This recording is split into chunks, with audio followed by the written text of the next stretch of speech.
नहीं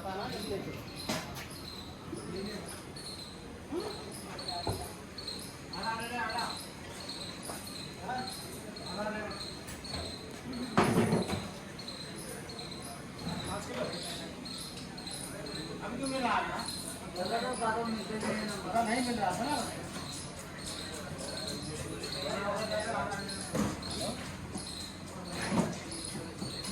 नमस्कार, मैं हूं शिवनाथ झा। आर्यावर्त इंडियनेशन.com के यूट्यूब चैनल अखबार वाला 001। मैं नहीं जानता हूं कि भारतीय सेंट्रल बैंक के जो अध्यक्ष हैं या वित्त मंत्रालय का जो बैंकिंग सेवा को देखते हैं, उनकी सोच इतनी घटिया होगी यह मैं नहीं समझ सकता हूँ। मैं जहाँ खड़ा हूँ यह फरजाना बेगम का जगह है। फरजाना बेगम बाद में बेगम समरू बनी। इस जगह पे आज से करीब 213 साल पहले यह ज़मीन फरजाना ने खरीदी थी और फिर बाद में यह बेगम समरू का महल बना। बहादुर शाह जफर का जब गिरफ्तारी हुआ, बहादुर शाह जफर को जब ब्रिटिश अधिकारी गिरफ्तार किए, यहीं आए थे। यहाँ के बाद फिर दूसरे स्थान पे उन्हें लाया गया। मैं दिल्ली की गलियों में आजकल घूम रहा हूँ। दिल्ली की गलियों में जो स्थिति है वो नई दिल्ली से दिल्ली की जो पुरानी दिल्ली है वो बिल्कुल अलग है। पुरानी दिल्ली में दिल्ली का इतिहास है। नई दिल्ली में जो सन 47 के बाद जो भी बना वो राजनीतिक इतिहास है। वहाँ सिर्फ सड़कों के नाम बदलते हैं, मकानों के नाम बदलते हैं ताकि उसमें राजनीति चले और राजनीतिक लाभ हो। लेकिन जो पुरानी दिल्ली की जो गलियां हैं वो पुरानी दिल्ली की गलियां अपने पीछे न जाने, या यूँ कहेंगे कि शाहजहाँ के समय से लेके आज तक का जो इतिहास है उसे समेटे हुए है। लेकिन आज जब इस बेगम समरू के महल में आया हूँ, देखकर मन दुखी हो गया। भारत के प्रधानमंत्री नरेंद्र मोदी पिछले 10 साल से चाहे सफाई अभियान को लेके कितनी भी राजनीति किए हों, सफाई अभियान के पीछे करोड़ों अरबों खरबों रुपये का पानी की तरफ बहा दिया गया हो, लेकिन इस भवन में जहां भारतीय सेंट्रल बैंक का कार्यालय है, आकर देखने से लगता है कि यहाँ की जो लोगों की मानसिकता है, यहाँ के सेंट्रल बैंक के जो अधिकारी हैं, मैं इस ट्यूब को अभी 1 घंटे के बाद भारत जो सेंट्रल बैंक ऑफ इंडिया के चेयरमैन हैं उन्हें मैं भेजूंगा और उन्हें यह दिखाऊंगा कि आपके जो अधिकारी हैं वो बैंक के परिसर को किस तरह रखे हुए हैं। इस बैंक में प्रवेश करने के साथ पूरा कूड़ा कचरा का अंबार है। प्रवेश के साथ बाएं तरफ पेशाब खाना है। बाहर बरामदे पे लोगों का जो मूल मूत्र है, सभी बाहर पेशाब फैले हुए हैं और उसी में अधिकारी या जो इस बैंक के खाताधारी हैं वो जाते हैं अपने गर्दन को, नाक को नीचे करके छुपा कर।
बेगम समरू या फरजाना बेगम जो तवायफ थी, दिल्ली सल्तनत में मशहूर तवायफ थी। उस तवायफ ने 1807 में इस जगह को खरीदा था। जहां आज भागीरथ प्लेस के नाम से यह भवन है, या यह पूरा इलाका भागीरथ प्लेस का है। दुर्भाग्य ये रहा कि आज उस बेगम का नाम या बेगम समरू का नाम इतिहास के पन्नों में नहीं है। जो बुजुर्ग लोग हैं वो लोग जानते हैं कि बेगम समरू कौन थी। इस मोहल्ले में भी जब मैं आया हूँ, बहुत सारे जो बुजुर्ग हैं उनसे पूछा कि मुझे बेगम समरू का महल में जाना है या उसकी हवेली में जाना है, तो बुजुर्ग लोगों ने बताया। लेकिन जो आज के युवक हैं, जो आज की पीढ़ी है, वो बताते हैं भागीरथ प्लेस। भागीरथ प्लेस का इतिहास ज़्यादा दिन का नहीं है। 1940 में भागीरथ ने इस महल को खरीदा था। व्यापारी थे वो, और इसका नाम भागीरथ प्लेस हो गया। दिल्ली सल्तनत में नाम बदलने का या नाम का जो राजनीति है उसका करने का परंपरा आज से नहीं है, पिछले 100 साल से है।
मैं अभी बेगम समरू यानी फरजाना बेगम के जो महल था उस महल के सामने यहाँ बैठा हुआ हूँ।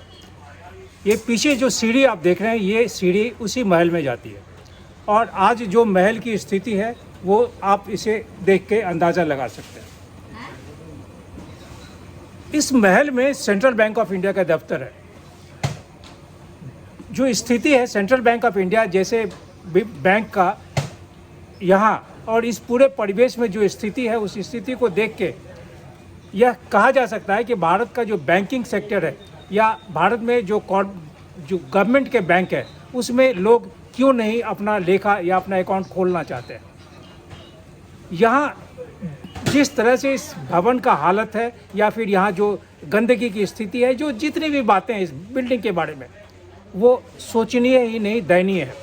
अब एक बहुत बड़ा प्रश्न ये है कि क्या यह central bank of India Samru के इस भवन को खरीदे हुए है या फिर इस पर कब्जा किए हुए है।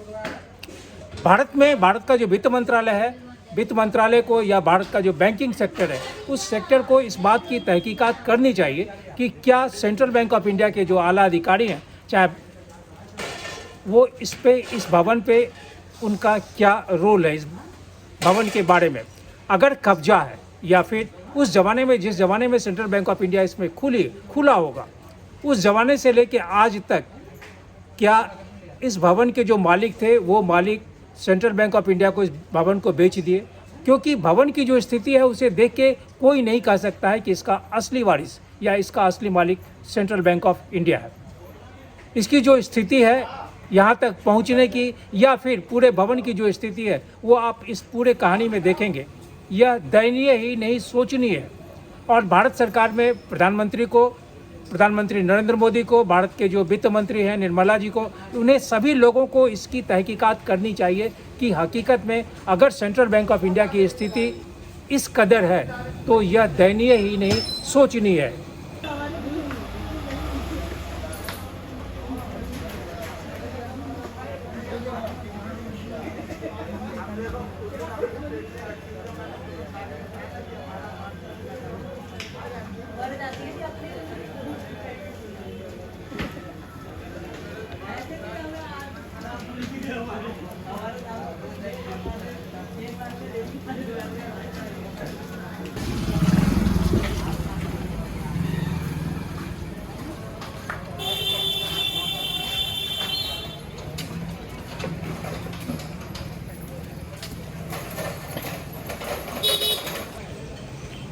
मैं जहाँ खड़ा हूँ यह स्थान भागीरथ प्लेस की गली जहाँ से मैं प्रवेश करूँगा, ये गली वहाँ से एक लैंडमार्क है, क्योंकि हमारे सामने आर्य समाज मंदिर का जो एक विशालकाय भवन है, ये भवन कब बना, बहुत लोगों से पूछने के बाद भी ये मालूम नहीं हो पाया कि ये कब बना है।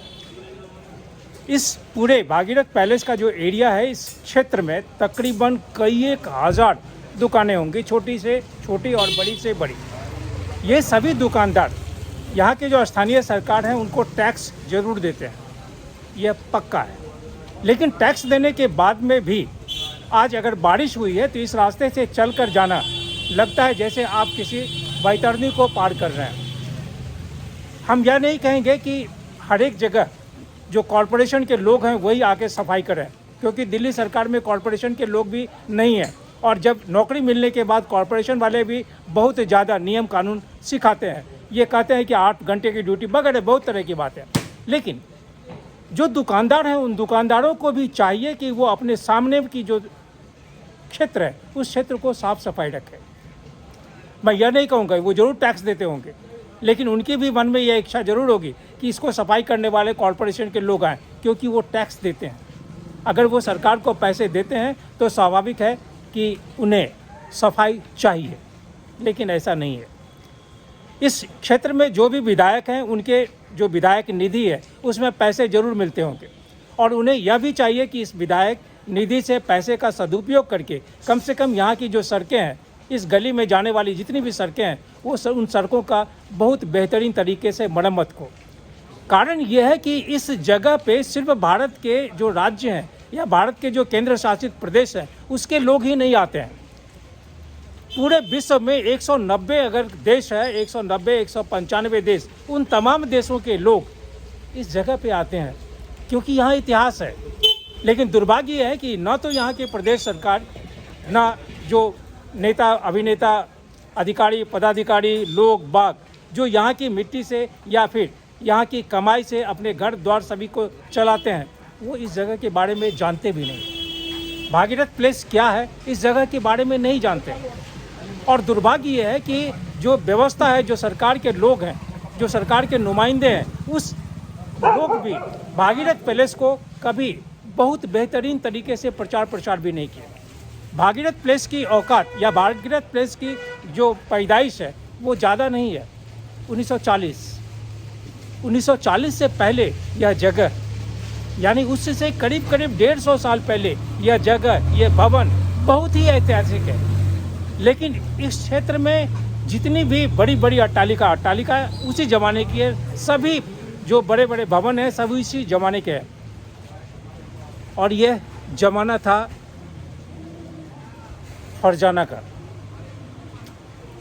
फरजाना बेगम तवायफ थी, लेकिन फरजाना बेगम ने जो किया आज से तकरीबन 300 साल पहले, उसी 300 साल की बुनियाद पे आज स्वतंत्र भारत में 70 साल के बाद भी भारत के लोग अपनी रोजी रोटी, अपनी आजीविका के लिए यहाँ की मिट्टी में लगे हुए हैं 24 घंटा। लेकिन फरजाना बेगम को कोई नहीं जानता है।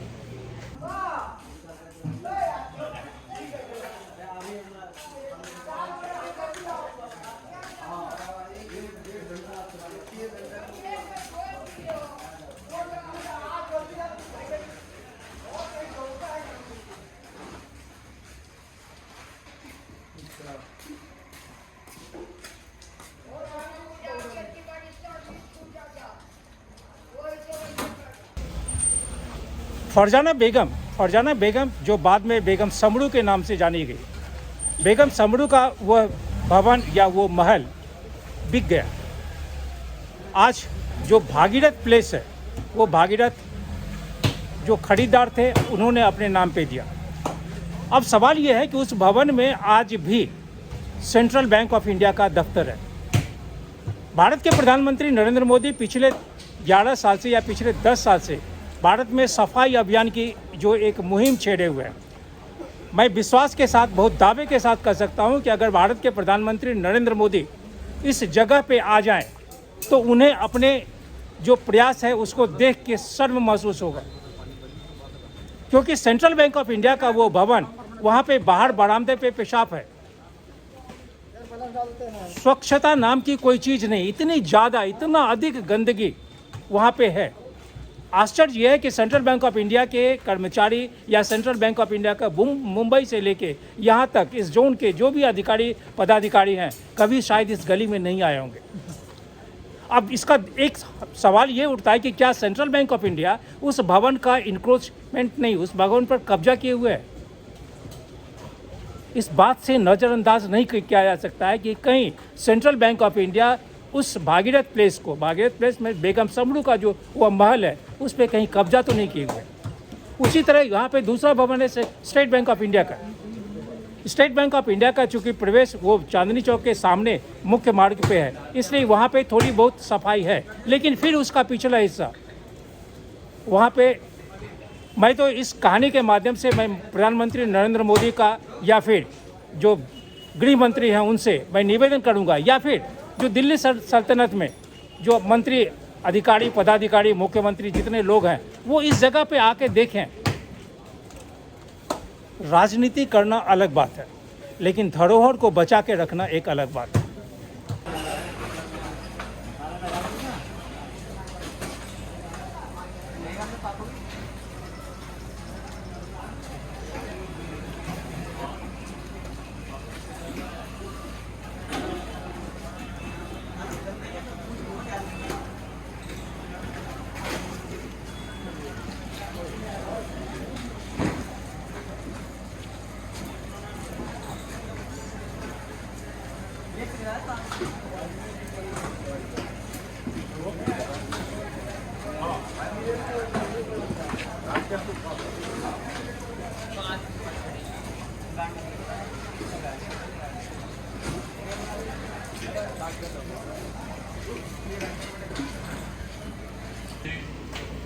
बेगम समरू के बारे में कहा जाता है कि Begum Samru commanded nearly 3000 troops including European mercenaries and Indians.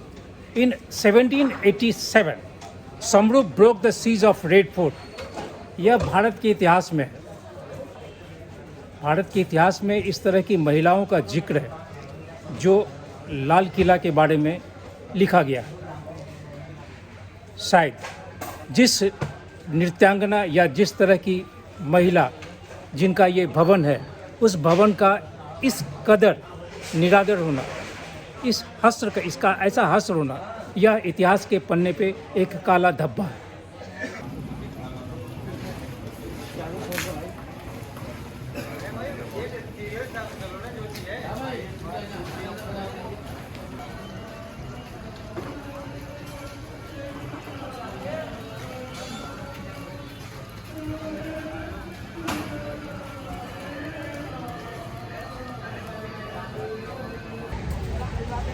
हमारे दाहिने तरफ से जो रास्ता है ये दिल्ली गेट होते हुए लाल किला, और लाल किला से फिर आगे जो पुराना डाकघर और फिर ISBT की तरफ होते हुए आगे विश्वविद्यालय की तरफ निकलती है।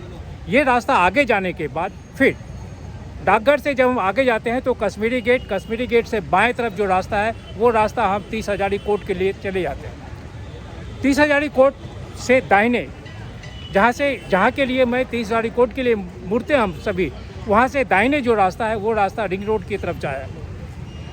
जिस जगह पे मैं खड़ा हूँ यह जगह चांदनी चौक का ऐतिहासिक जगह है। यह शाहजहाँ के समय में या शाहजहाँ की बेटी उनके लिए चांदनी चौक का ये निर्माण हुआ था। यह कह नहीं सकते हैं कि चांदनी चौक या इस जगह पे या हमारे पीछे जो आप लंबा इलाका देख रहे हैं, शीशगंज गुरुद्वारा होते हुए आगे कटरा तक, कटरा नील तक, ये रास्ता यहाँ पे रहने वाले लोग या यहाँ भारत के दूसरे राज्यों से आने वाले लोग कितने हद तक चांदनी चौक के बारे में, यहाँ के इतिहास के बारे में जानते हैं, यह कहना बहुत मुश्किल है। और मेरा दावा है कि यहाँ रहने वाले 90% से अधिक लोग चांदनी चौक को नहीं जानते हैं या लाल किला को नहीं जानते हैं। यहाँ जो आते हैं लोग, नित्य करीब लाखों लोग यहाँ पर्यटक बन के आते हैं, वो पर्यटक भी शायद चांदनी चौक के बारे में, यहाँ के इतिहास के बारे में, या फिर हमारे बाएं तरफ जो दो बाज़ार है लाला लाजपत राय के नाम से, यह बाज़ार एक पुराना लाजपत बाज़ार और एक दूसरा नया लाजपत बाज़ार, उसके बाद भी इसके बगल में जो भागीरथ प्लेस है उसके बारे में भी शायद इतिहास के बारे में कोई नहीं जानते हैं। मैं इसके लिए किसी व्यक्ति को दोषी नहीं ठहराऊंगा। मैं यह नहीं कहूँगा कि जो पर्यटक यहाँ आ रहे हैं या जो यहाँ रहते हैं उन्हें इस बारे में जानकारी होनी चाहिए, लेकिन जिस सल्तनत में, जिस शहर में, जिस राज्य में यह ऐतिहासिक स्थल है, यह ज़रूरी है कि यहाँ के जो लोग हैं, यहाँ की जो व्यवस्था है, यहाँ की जो सरकार है, यहाँ के जो चयनित पदाधिकारी हैं, अधिकारी हैं, चाहे वो विधानसभा में हो, विधान परिषद में हो या फिर संसद में बैठे हुए हो, उन्हें इस बात के बारे में लोगों को बताना पड़ेगा। अन्यथा यहाँ की जो इतिहास है वो उत्तरोत्तर ख़त्म होती जाएगी। और अगर सही पूछिए तो आज चांदनी चौक के बारे में, चांदनी चौक की गलियों के बारे में, यहाँ के इतिहास के बारे में शायद 90% लोगों को इसलिए मालूम नहीं है कि इतिहास को कोई भी व्यक्ति संरक्षित या सुरक्षित रखने के लिए सोचा नहीं है।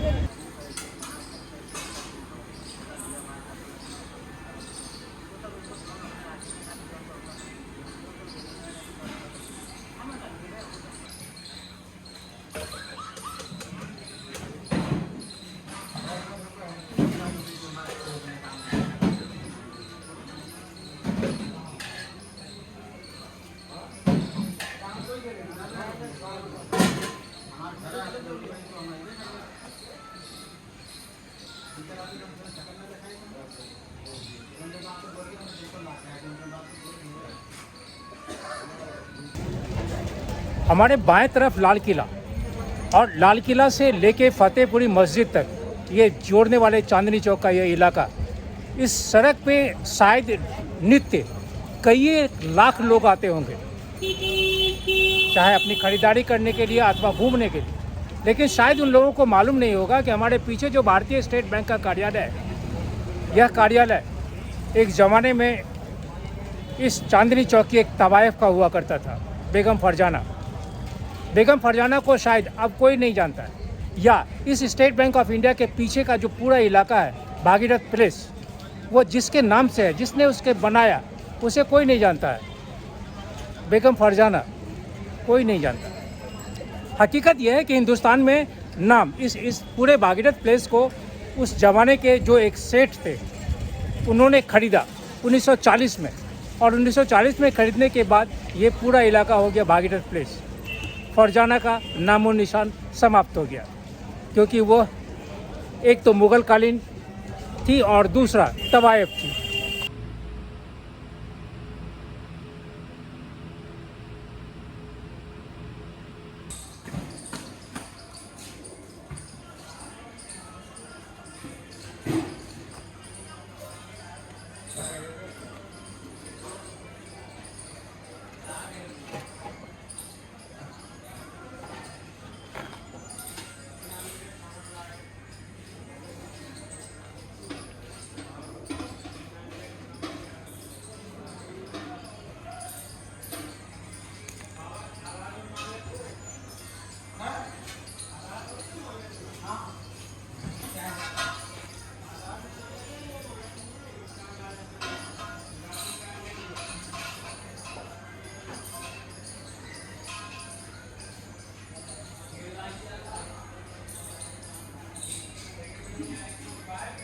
बेगम फरजाना का जन्म 1750 में है।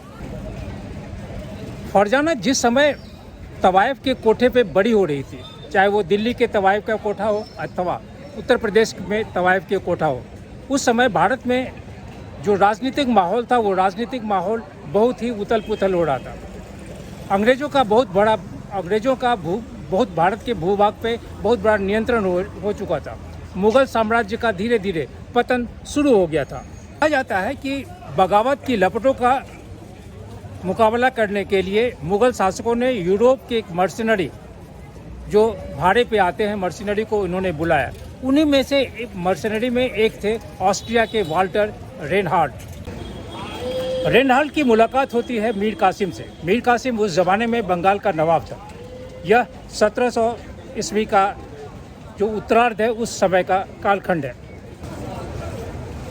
बिहार के या पटना में रहने वाले लोगों को शायद मालूम नहीं हो, या हो सकता है मालूम भी हो, तो मीर कासिम का जन्म पटना में है। मीर कासिम का जन्म पटना के नुहानीपुर जो आज की तारीख में कदमकुआं के रास्ते पटना जंक्शन स्टेशन की तरह हम बढ़ते हैं तो उसी बीच में नुहानीपुर एक इलाका है बहुत, जहाँ बुद्ध की मूर्ति हुआ करती है आज की तारीख में। आज वो नुहानीपुर लोहानीपुर के नाम से जाना जाता है।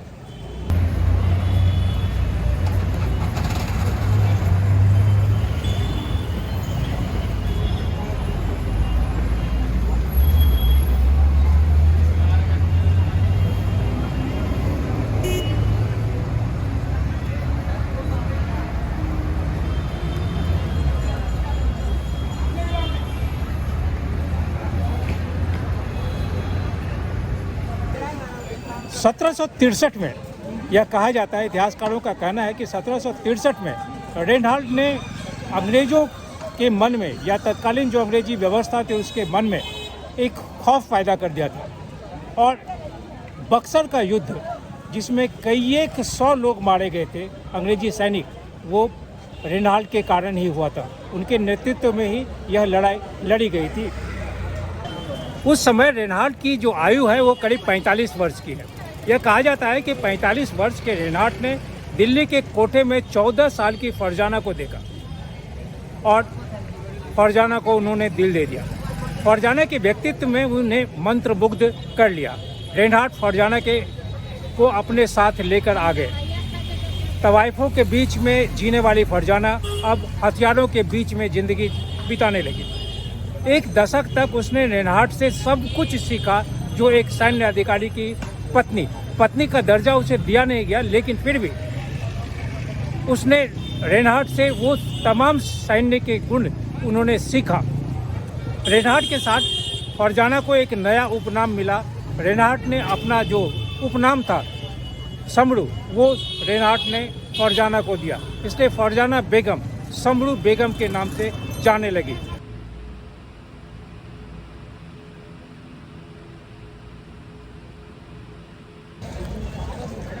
रेनहाल्ट एक शादीशुदा सैन्य अधिकारी था और वो शादी नहीं कर सकता था, इसलिए उसने नाम तो दिया समड़ू को, फरजाना को समड़ू बेगम बनाया, लेकिन उससे शादी नहीं किया क्योंकि उस ज़माने में भी जो तवाइफ थे, तवाइफ के लिए किसी भी प्रकार का पर्दा सिस्टम नहीं था।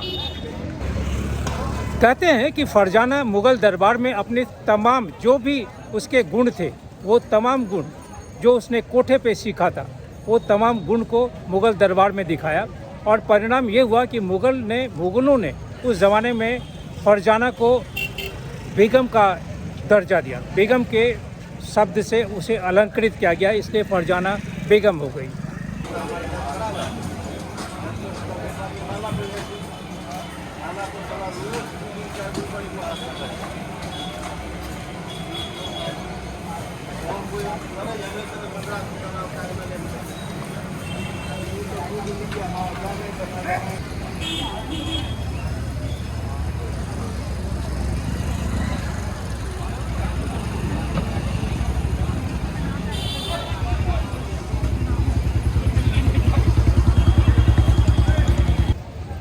(1778) में रेनहाल्ट की मौत जब हुई तब फरजाना ने सरदाना की गद्दी को संभाला। वो 3000 से अधिक सिपाहियों और यूरोपियन अफसरों और गनर्स की सेनापति थे। मजबूत सेना और दिल्ली से करीब होने का मतलब था कि कमज़ोर हो रहे मुग़ल जब हमले का शिकार होते थे, बेगम समड़ू की तरफ सभी लोग मदद की गुहार करते थे। बेगम समड़ू ने अपने सेनापति जॉर्ज थॉमस को कुछ टुकड़ियों और विदेशी आक्रांतों का हमला करने के लिए हमेशा तैयार रखती थी। जब शाह आलम द्वितीय पर हमला हुआ तो बेगम समड़ू ने फ़ौरन मदद भेजी। खुश होकर बादशाह ने बेगम समड़ू को जेबुन निसा या का खिताब से अलंकृत किया। बेगम समड़ू तकरीबन 6 दशक तक राज किया। उन्हें पता था कि एक दिन अंग्रेज ही राज करेंगे, इसलिए उन्होंने रेनहाल्ट की मौत के बाद बेगम समड़ू ने इस्लाम को छोड़ दिया। वो कैथोलिक ईसाई बन गई। नाम अपनाया जोआना। सेना के एक इटालियन अफसर उन्होंने सरदाना के वो एक चर्च बनवाया। 1800 में जब सरदाना जागीर अंग्रेज़ों के संरक्षण में आ गई तो फरजाना को कुछ सैनिक मेरठ पुलिस को देने पड़े थे।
1836 में जब बेगम समरू ने आखिरी सांस ली, उसके निधन पर रोम के चर्च में प्रार्थना सभा हुई। सरदाना ने बेगम समरू की अपार संपत्ति ब्रिटिश हुकूमत का प्रतिनिधित्व करने वाली ईस्ट इंडिया कंपनी को मिली।